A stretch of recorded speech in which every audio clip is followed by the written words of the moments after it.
স্বাগতম আমাদের YouTube channel P coaching সেন্টারে।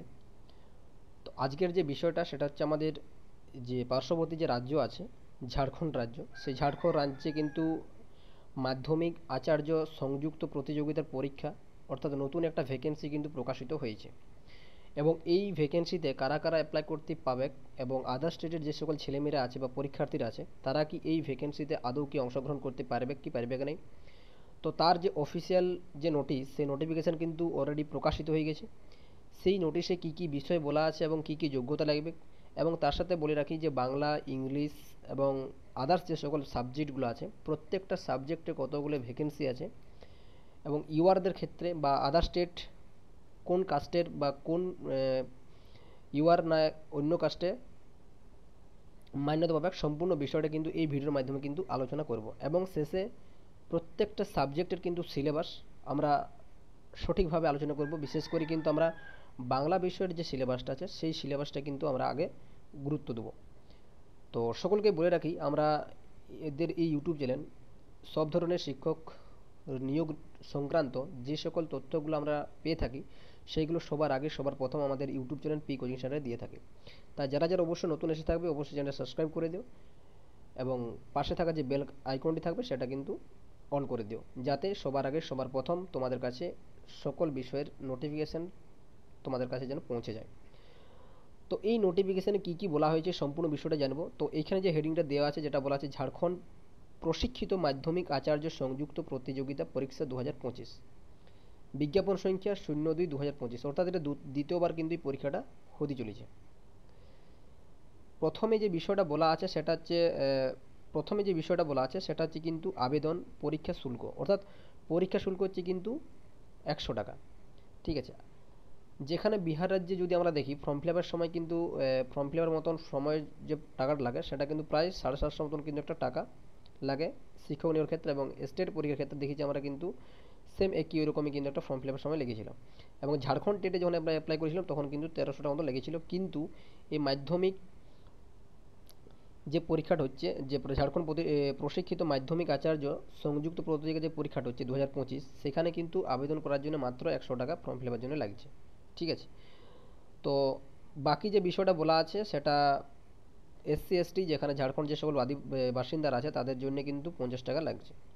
এইখানে যে বিষয়টা বলা আছে সেটা কিন্তু খুবই গুরুত্বপূর্ণ বিষয়, যেটা বলা আছে কি যে झारखंड राज्य की स्थानीय निवासी अनुसूचित जनजाति अनुसूचित जाति कोटि से इतर कोटि के अभ्यर्थी द्वारा रियायती दर पर परीक्षा शुल्क भरे जाने की स्थिति में उनके आवेदन पत्रों को रद्द करते हुए उनके अभ्यर्थी समाप्त कर दी जा सकती है। অর্থাৎ এটার মানে যেটা দাঁড়াইছে যে ঝাড়খণ্ড রাজ্যে যে সকল অনুসূচিত জাতি এবং জনজাতি অনুসূচিত জনজাতি যে সকল বর্গের যে সকল অভ্যর্থীরা আছে তারা বাদে অন্য যে সকল পরীক্ষার্থীরা, অর্থাৎ অন্য রাজ্যের এবং ঝাড়খণ্ড রাজ্যের যে সকল ইউআর ক্যাটাগরির যে সকল পরীক্ষার্থীরা আছে তারা যদি কোনো কারণবশতে ওই এসসি এসটি কোটার মধ্যে ফর্ম মানে লগ ইন করার পর ইনপুট করার পর তারপর যদি ফর্ম ফিল আপ করে, সেই ক্ষেত্রে তাদের যে পরীক্ষা শুল্কটা সেই পরীক্ষা শুল্কটা যদি 50 টাকা কাটা হয়, যদি পরে যদি সেই বিষয়টা জানতে পারা হয় তখন কিন্তু সেই পরীক্ষার্থীকে অবশ্যই কিন্তু তাকে কিন্তু তার যে আবেদনপত্র সেই আবেদনপত্রটা কিন্তু रद्द করা হবে।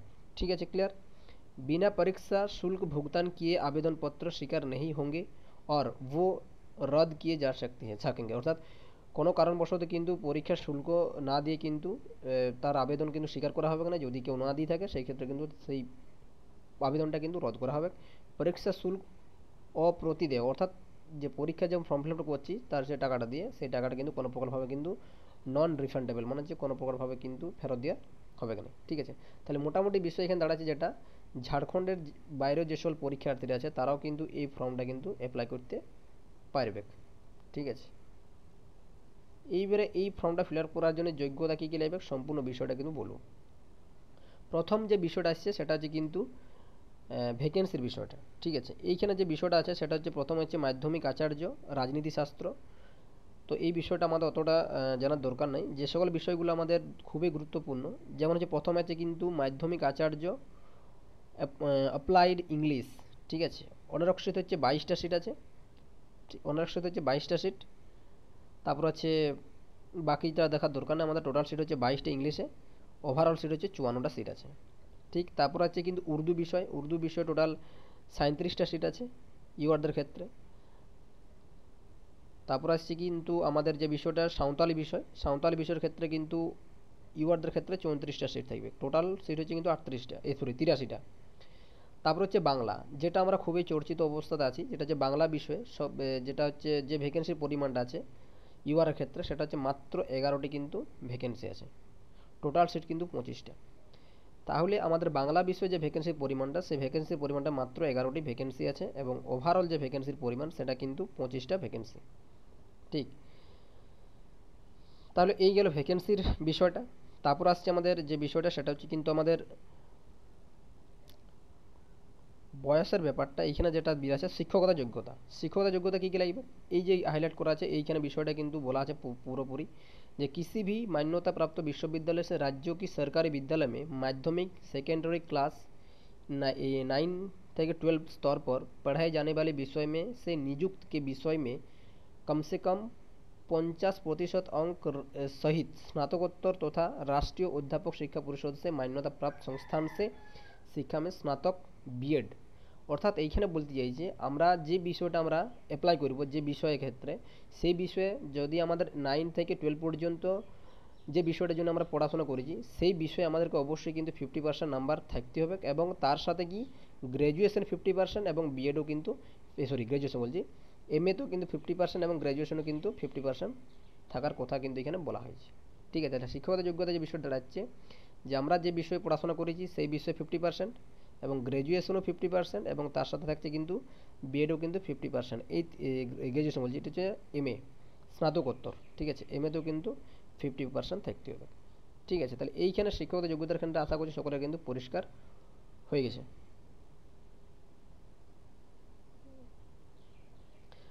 তারপরে যে বিষয়টা আসছে মূল বিষয়, সেটা হচ্ছে যেটা হচ্ছে কি বয়সের ক্ষেত্রে ন্যূনতম উম্র সীমা হচ্ছে 21 বছর বয়স, এবং যে সকল ইউআর বা আর্থিক রূপ সে কমজোর তাদের জন্য 40 বছর বয়স পর্যন্ত অ্যাপ্লাই করা যাবে। তাহলে 21 থেকে 40 বছর বয়স কিন্তু পর্যন্ত অ্যাপ্লাই করা যাবে। এবং কত তারিখ থেকে গণ্য করা হয়েছে সেটা যে 1/8/2025, আবার অধিকতম আয়ের ক্ষেত্রে 1/8/2025। এই 1/8/2025 থেকে কিন্তু গণনা করা হবে বয়সের ক্ষেত্রে। ঠিক আছে, তাহলে বয়সটা যেটা দাঁড়ালো 21 থেকে 40 বছর বয়স পর্যন্ত কিন্তু যারা থাকবে তারাই কিন্তু এই ফর্মটা কিন্তু অ্যাপ্লাই করতে পারবে।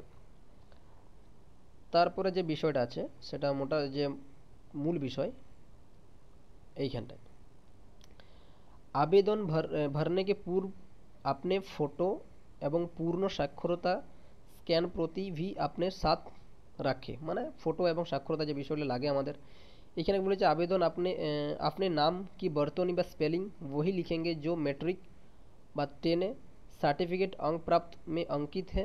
मैट्रिक 10 बी के सर्टिफिकेट अंक प्राप्त में अंकित नाम और आवेदन पत्र में भरने जाने वाले যেগুলো লাগে, যে বিষয়গুলো লাগে আমাদের মাধ্যমিক হোক, মাধ্যমিক অ্যাডমিট কার্ডের যে সকল যে নামটা আছে সেই নাম অনুসারে কিন্তু লিখতে হবে, যাতে না কোনো প্রকারভাবে স্পেলিং মিস্টেক না হয়। এবং তার সাথে কি বলা হয়েছে, নাম সে সম্বন্ধ सूचना में नाम के आगे श्री, मिस्टर, श्रीमान आदि शब्दों का व्यवहार नहीं किया जाएगा, नहीं किया যায়। আচ্ছা, আপনারা কোনো প্রকারভাবে কিন্তু কোনো নামের আগে শ্রী বা মিস্টার বা শ্রীমান এই সকল পদ বা এই সকল শব্দ কিন্তু ব্যবহার করা যাবে না। তারপর আর বিষয় আছে কি এইখানটায়, এই আবেদনটা অ্যাপ্লাই করার জন্য কী করতে হবে আমাদেরকে, আবেদনপত্র ভরনে কে লিয়ে সর্বপ্রথম আয়োগ কি ওয়েবসাইট, অর্থাৎ এই যে অফিসিয়াল ওয়েবসাইটটা আছে ওই ওয়েবসাইটে গিয়ে পর অনলাइन एप्लीकेशन पर JTMACCE 2025 के क्लिक करे, তৎপশ্চাৎ আপনা পঞ্জীকরণ রেজিস্ট্রেশন করে। তাহলে এখানে ক্লিক করার পর এই অপশানে যাওয়ার পর এখানে ক্লিক করলেই আমাদের রেজিস্ট্রেশন প্রক্রিয়াটা শুরু হবে। এই যে তার লিঙ্কটা, এই লিঙ্কটা অ্যাপ্লিকেশন লিঙ্কটা আমাদের যে ডেসক্রিপশন বক্স থাকবে সেখানে আমরা প্রোভাইড করে দেবো, অথবা কমেন্টের সেকশানে আমরা পিন করে দেবো। ঠিক আছে, তারপর এইখানে বলা হয়েছে আবেদন কবে থেকে শুরু হবে।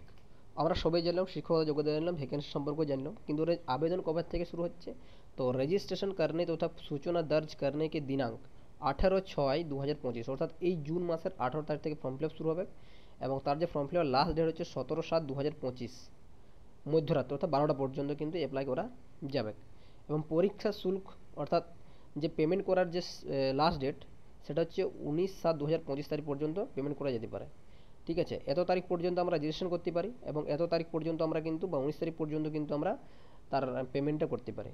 এবং আরেকটা বিষয় যেটা বলা আছে যে फोटो एवं साक्षरता अपलोड करने आवेदन पत्र का प्रिंट आउट लेने के लिए 21/7/2005 की मध्यरात्रि तक তাহলে 21/7/2005 তারিখ পর্যন্ত কিন্তু আমরা ফটো এবং সাক্ষ্যপত্র সিগনেচার আমরা আপলোড করতে পারবো এবং তার সাথে যে আবেদনপত্রটা সেই আবেদনপত্রটার প্রিন্ট আউটও কিন্তু আমরা 21/7/2025 তারিখ পর্যন্ত আমরা ডাউনলোড করতে পারবো। ঠিক আছে, এবং তারপর আরেকটা বিষয় যেটা বলছে খুব গুরুত্বপূর্ণ বিষয়, যদি কারো আবেদন করার সময় বা রেজিস্ট্রেশন করার সময় যদি কোনো জায়গায় কোনো ভুল ত্রুটি হয়ে থাকে তার কারেকশন করার কিন্তু একটা সময় দিয়েছে। টোটাল কিন্তু 23, 24, 25 অর্থাৎ 23 তারিখ থেকে 23/7/2025 থেকে 25/7/2025 তারিখ পর্যন্ত কিন্তু কারেকশন করার কিন্তু একটা ব্যবস্থা করেছে। সেটা কি বলা হয়েছে যে 23/7/2025 থেকে 25/7/2025 के मध्य रात्रि तक ऑनलाइन आवेदन पत्र में कोई किसी भी अशुद्ध प्रविष्ट वर्ग संशोधन करने के लिए पुनः खोली जाएगी, जिसके माध्यम से वैध अभ्यर्थी ऑनलाइन आवेदन पत्र की संशोधित कर सकेंगे। अर्थात 23 तारीख থেকে 25 তারিখ পর্যন্ত তারা আবেদন করতে পারে। ঠিক আছে, তারপর আর যে বিষয়টা আছে এইখানে একটা বিষয় যেটা বলা আছে খুবই গুরুত্বপূর্ণ বিষয়, এইটা হচ্ছে খুব ভেরি ভেরি একটা ইম্পর্টেন্ট, যেটা হচ্ছে পরীক্ষার যে ব্যাপারটা বলা আছে, পরীক্ষার যে স্বরূপ বলছে আয়োগ দ্বারা ওএমআর বা সিবিটি মানে দুটা পদ্ধতিতে হতে পারে, এখন পর্যন্ত কনফার্ম নয় যে কোনটাতে হতে পারে, ওএমআর নাকি সিবিটি। सीबीटी के लिए ओएमआर अथवा कंप्यूटर आधारित परीक्षा सीबीटी के लिए आयोग तथा किसी विषय की परीक्षा यदि विभिन्न समूह में लिया जाता है, अर्थात যে বিষয়টা বলা হচ্ছে যেমন সেন্ট্রাল যে সকল পরীক্ষাগুলো হয় অনেক শিফটে পরীক্ষা হয়, সেই শিফটে অনুসারে একটা নর্মালাইজেশন তৈরি করা হয়। ঠিক আছে, তাহলে সেই ক্ষেত্রে এইখানেও সেই বিষয়টা বলা হয়েছে যদি ওএমআর অথবা কম্পিউটার বেসিসে যদি পরীক্ষা নেওয়া হয় এবং সে প্রত্যেকটা বিষয়ের যদি বিভিন্ন समूह में लिया जाता है तो अभ्यर्थियों के प्राप्तांक का नॉर्मलाइजेशन किया जाएगा। তাহলে যে প্রাপ্ত অঙ্ক হবে বা যে নাম্বারটা পাবে সেই নাম্বার উপর কিন্তু একটা নর্মালাইজেশন তৈরি করা হবে। আবার কি বলেছে कंप्यूटर आधारित परीक्षा आधार पर अभ्यर्थी की मेधा सूची उनके प्राप्तांक के नॉर्मलाइज्ड अंक के आधार पर तैयार किया जाएगा तथा परीक्षाफल प्रकाशन के पश्चात उन्हें नॉर्मलाइज्ड अंक ही दिया जाएगा। ঠিক আছে, তাহলে এই মোটামুটি বিষয়টা বলা হচ্ছে যে যদি অনেকগুলো শিফটে পরীক্ষা হয় তাহলে কিন্তু নর্মালাইজেশন হবে। ঠিক আছে, এইটাই কিন্তু আমাদেরকে মানি চলতে হবে। ক্লিয়ার? তারপর কি বলা হয়েছে যে পরীক্ষা এক চরণ অর্থাৎ মুখ্য পরীক্ষা মে লিয়ে যায়গে। তাহলে পরীক্ষাটা শুধুমাত্র একটা পরীক্ষার উপর গুরুত্ব দেওয়া হবে, কিন্তু পরীক্ষা হবে দুটা। কি কি পরীক্ষা হবে সেই বিষয়টা বলছি। এইখানে যেটা বলা হয়েছে ক্ষয়ে যে পরীক্ষা মে সবই প্রশ্ন বস্তুনিষ্ঠ এবং বহু বিকল্প, যেটা এমসিকিউ হবে। ठीक है, जबकि प्रश्न पत्र 2 में एक प्रश्न का पूर्ण अंक 2 होगा। कि बोलते चाहिए जो परीक्षा में प्रश्न वस्तुनिष्ठ एवं बहुकल्पीय उत्तर युक्त होंगे। बहुविकल्पीय जो एमसीक्यू प्रश्न पत्र कि बोलते प्रश्न पत्र 1 में एक प्रश्न का पूर्णांक होच्छे 1 रहेगा, जबकि प्रश्न पत्र 2 में एक प्रश्न का पूर्ण अंक होच्छे 2 होगा। তাহলে পেপার 1 যে পরীক্ষাটা হবে সেই পেপার 1 এ কিন্তু প্রত্যেকটা প্রশ্নের মান কিন্তু 1 নাম্বার করে থাকবে। ক্লিয়ার? এবং পেপার 2 এ যেটা মেন সাবজেক্ট পরীক্ষাটা হবে সেটাতে কিন্তু প্রত্যেকটা প্রশ্নের মান কিন্তু 2 নাম্বার করে থাকবে। क्लियर হলো? प्रश्नपत्र 1 এবং प्रश्नपत्र 2 में गलत उत्तर के लिए अंक की काटौती नहीं की जाएगी, অর্থাৎ কোনো প্রকার কিন্তু নেগেটিভ মার্কিং থাকছে না এই পরীক্ষার ক্ষেত্রে। ঠিক আছে, কোনো নেগেটিভ মার্কিং নাই। ঠিক আছে, কোনো নেগেটিভ মার্কিং কিন্তু নাই এই পরীক্ষাতে। ক্লিয়ার? তারপর মুখ্য পরীক্ষা কে বিষয় এবং পাঠ্যক্রম। তাহলে এই যে পরীক্ষাটা হবে পেপার 1 এবং পেপার 2, পেপার 1 এ কী কী থাকবে এবং পেপার 2 এ কী কী থাকবে। কী কী বলা হয়েছে যে मुख्य परीक्षा के लिए 2 पत्र होंगे। ये परीक्षा 2 पालियों में ली जाएंगे, मतलब দুটা শিফটে লিবে আর কি। প্রত্যেক পত্র কি পরীক্ষা কি অবধি 3 ঘন্টা কি होंगे, অর্থাৎ প্রত্যেকটা পরীক্ষার জন্য কিন্তু 3 ঘন্টা সময় দেওয়া হবে। প্রশ্নপত্র 1 में स्नातक स्तर के प्रश्न पूछे जाएंगे। তাহলে প্রশ্নপত্র যে 1টা হবে সেটা হচ্ছে গ্র্যাজুয়েশন লেভেলের কিন্তু প্রশ্ন কিন্তু দেওয়া হবে। এবং जबकि प्रश्नपत्र 2 में प्रश्न स्नातकोत्तर स्तरीय होंगे, অর্থাৎ প্রশ্নপত্র 2 এ কিন্তু যে স্নাতকোত্তর লেভেলের কিন্তু প্রশ্নটা কিন্তু হবে। বলা হয় যে পত্র 1 কী কী বিষয় থাকছে, সামান্য জ্ঞান। পত্র 1 এর সামান্য জ্ঞান এবং তার সাথে যে কম্পিউটার সঞ্চালন কি সামান্য জানকারির সহিত 100 নাম্বার থাকবে এবং হিন্দি অথবা ইংরেজি ভাষাতে কিন্তু 100 নাম্বার। টোটাল কিন্তু 200 হচ্ছে 200টি প্রশ্ন থাকবে, মানে 200 নাম্বারের। তাহলে 200টি প্রশ্ন এবং প্রথম অঙ্কে কী বলা হয়েছিল যে 1 নাম্বার করে অর্থাৎ 200 নাম্বারের পরীক্ষাটা হবে পেপার ওয়ানের ক্ষেত্রে। তারপর হচ্ছে পেপার টু এর যে বিষয়টা হচ্ছে মেন বিষয়, যেটা আমাদের সাবজেক্টের যে বিষয়টা, সেই বিষয়ে কিন্তু पत्र टू যেটা বলা হয়েছে, जिस विषय में माध्यमिक अर्थात सेकेंडरी क्लास 9 থেকে 12 স্তর পর নিযুক্তি होने है उस विषय की परीक्षा, অর্থাৎ যদি আমরা বাংলা বিষয় নিই সেই বাংলা বিষয়ের ক্ষেত্রে স্নাতকোত্তর লেভেলে কিন্তু প্রশ্ন দেওয়া হবে। টোটাল কিন্তু 300 নাম্বার পরীক্ষা হবে। এবারে আমরা প্রথমে যেটা পড়েছিলাম, ক্ষয় যেটা পড়েছিলাম, সেটা কি বলা হয়েছিল যে পেপার ওয়ানের ক্ষেত্রে 1 নাম্বার করতে থাকবে এবং পেপার টু এর ক্ষেত্রে কিন্তু 2 নাম্বার করতে থাকবে। অর্থাৎ এই যে 300 নাম্বার হবে সেটা কিন্তু 150টি প্রশ্ন থাকবে, 2 নাম্বার করে থাকবে। ঠিক আছে, টোটাল হচ্ছে 300, কিন্তু এখানে কোনো নেগেটিভ মার্কিং থাকছে না। ক্লিয়ার হলো এইখানটা বিষয়টা। এবারে আরেকটা যেটা মজার বিষয় হচ্ছে সেটা কি, যে প্রশ্নপত্র ওয়ান কোয়ালিফাইং প্রশ্নপত্র হোগা। তাহলে প্রশ্নপত্র যে ওয়ানটা হবে 200 নাম্বারের, সেটা কিন্তু শুধুমাত্র আমাদেরকে কোয়ালিফাই করতে হবে। ঠিক আছে, শুধুমাত্র কোয়ালিফাই নেছি, অর্থাৎ इसमें মাত্র ন্যূনতম 33% অঙ্ক প্রাপ্ত করনা অনিবার্য হোগা। অর্থাৎ এই যে পেপার টুটা আছে, এই পেপার টু মিনিমাম কিন্তু 33% কিন্তু নাম্বার তুলতেই হবে। অর্থাৎ 33% যদি বলি আমরা, টোটাল 200-র মধ্যে 66 নাম্বার কিন্তু আমাদেরকে তুলতে হবে পেপার ওয়ানের ক্ষেত্রে। তারপর কি বলা হয়েছে, परंतु जिन अभ्यर्थी द्वारा 33% अंक प्राप्त नहीं किया जाता है, यदि कोनो परीक्षार्थी यदि 33% नंबर ना उठे तो उसके प्रश्नपत्र 2 की उत्तर पुस्तिकाओं का मूल्यांकन नहीं किया जाएगा। অর্থাৎ যদি কোনো পরীক্ষার্থী 33% নাম্বার না তুলতে পারে, সেই ক্ষেত্রে সেই পরীক্ষার্থীর প্রশ্নপত্র যে টুটা থাকবে, অর্থাৎ যে মেন সাবজেক্টের যে পরীক্ষাটা হয়েছে নেওয়া হবে, সেই খাতাটা কিন্তু তার দেখা হবে না যদি পেপার ওয়ানে কোয়ালিফাই করতে না পারে। ক্লিয়ার। এইবারে যে বিষয়টা থাকছে সামান্য জ্ঞানের ক্ষেত্রে, পেপার ওয়ানের ক্ষেত্রে কম্পিউটার সঞ্চালন এবং সামান্য যে বিষয়গুলো আজকে বলাই আছে, থাকছে সামান্য অধ্যয়ন, থাকছে সামান্য বিজ্ঞান, সামান্য গণিত, মানসিক ক্ষমতা যাঁচ, কম্পিউটার মূল্যায়ন জ্ঞান, হিন্দি এবং ইংরেজি ভাষা জ্ঞান এবং বিষয়। এবার আসছি মুখ্য পরীক্ষা মেধাসূচিকা নির্মাণ, মানে কীভাবে তৈরি করবে। তো প্রথমে আমরা সেটা বলেছি যে কোনটা থেকে কীভাবে তৈরি করবে। এবার আসছি মূল বিষয়, যেটা হচ্ছে क्वालिफाइटा কীভাবে মানে করবে। যে परीक्षा निम्न में न्यूनतम आहर्तक में से कम अंक पाने वाले अभ्यर्थी का मेधा सूची में शामिल नहीं किया जाएगा। অর্থাৎ যদি যে সকল পরীক্ষার্থীরা পরীক্ষা দিবে, মেন হোক বা মেন পরীক্ষার ক্ষেত্রে যদি কোনো পরীক্ষার্থী যারা ইউআর আছে বা অন্য রাজ্যে যে সকল পরীক্ষাটা থাকবে আদার স্টেট, তাদের জন্য ওই 300 নাম্বারের মধ্যে অন্তত 50% নাম্বার কিন্তু তাদেরকে তুলতেই হবে। এইটা একটা খুব একটা বিরাট টাফ, নেগেটিভ নয়, ঠিক আছে মানছি, কিন্তু একদম কনফার্ম 50% যদি নাম্বার তোলার কথা কিন্তু এখানে বলা হয়েছে। 50% নাম্বার মাস্ট তুলতে হবে।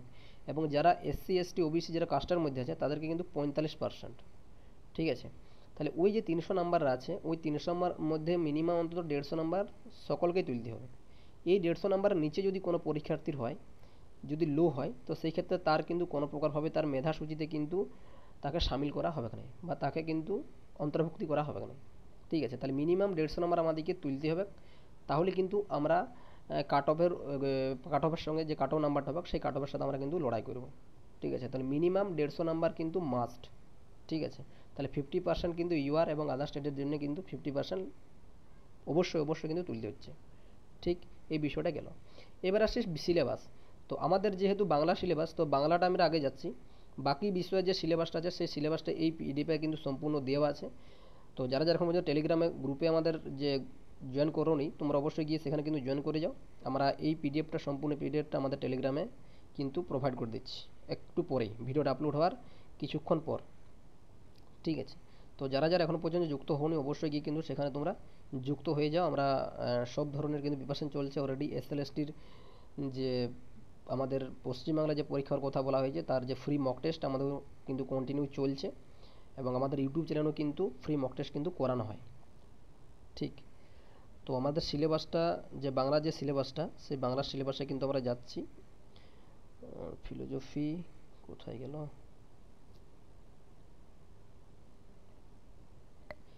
এই যে বাংলা সিলেবাসটা, এখানে কি বলা আছে সিলেবাসটাতে, যে সেকেন্ডারি আচার্য সিলেবাস বাংলা।